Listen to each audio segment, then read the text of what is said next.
There's this crazy story at the beginning of the Bible. We have Adam and Eve, and they're in the Garden of Eden. And everything in this garden is great. It's exactly as it should be, except there's this one tree that they're told by God not to eat from because it's dangerous and it will kill them. So that's it.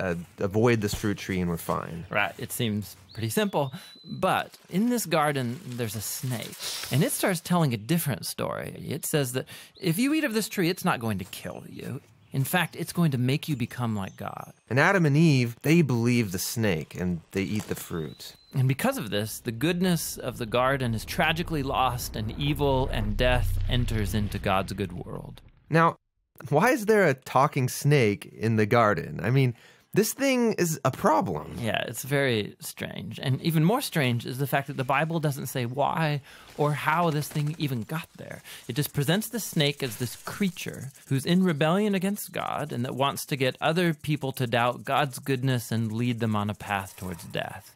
And so whatever this snake is, it's the source of evil that pervades our world and our lives, even still today. But there is some hope because right here in the story, God makes this really interesting promise to Adam and Eve. That someone is going to come in the future, a son of Eve. And this guy's going to come and he's going to crush the serpent's head and destroy evil at its source. However, during this battle, the serpent is going to bite this guy's heel. So it's like a mutual destruction. Yeah, it's this very strange but beautiful promise. And it's just left hanging there until the next key moment in the story when God singles out this guy named Abraham and says that through his family, goodness and blessing is going to be restored back to all of the nations of the world.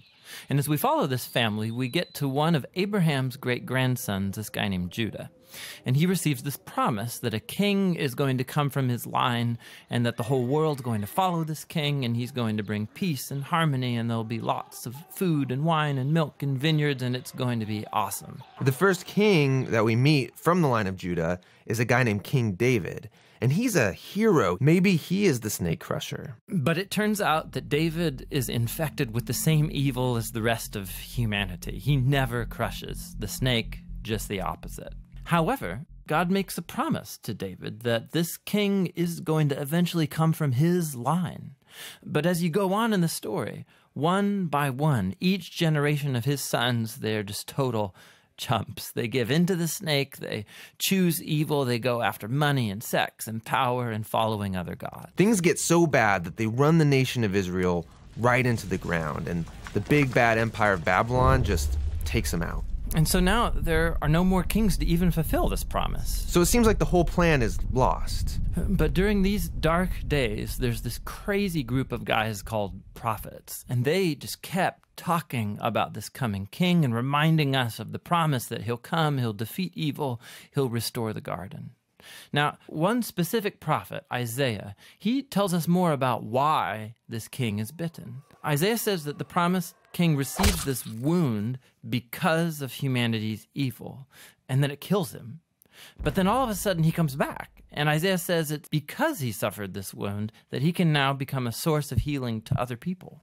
But the Old Testament ends, and the snake-crushing king that everyone's been talking about never shows up. And this is why, when the New Testament begins, it introduces us to Jesus of Nazareth, not as some random guy, but as someone who comes to fulfill these specific ancient promises. Yeah, we learn that he's from the line of David, Judah, and Abraham. And he goes around Israel announcing that the goodness of God's kingdom is here, now. And he begins confronting the effects of evil on people by healing them, by forgiving them of their sins and evil. Many people are now believing that this is, in fact, the promised king. But Jesus began telling his closest followers that he was going to become king and bring peace by taking the full effect of humanity's evil into himself. The fatal snakebite wound. Exactly. And so it seems like the serpent wins.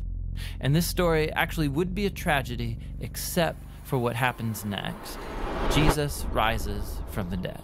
And now Jesus has the power over evil and death for himself. And so the rest of the New Testament is then making this claim that Jesus' power over evil and death has now become available to us to begin confronting the effects of evil in our lives. But even still, death and evil are a real problem in our world all around us. And so the story of the Bible ends by describing this future day when Jesus comes back and he finishes the job. He destroys the snake once and for all, and he restores the goodness of the garden here on earth.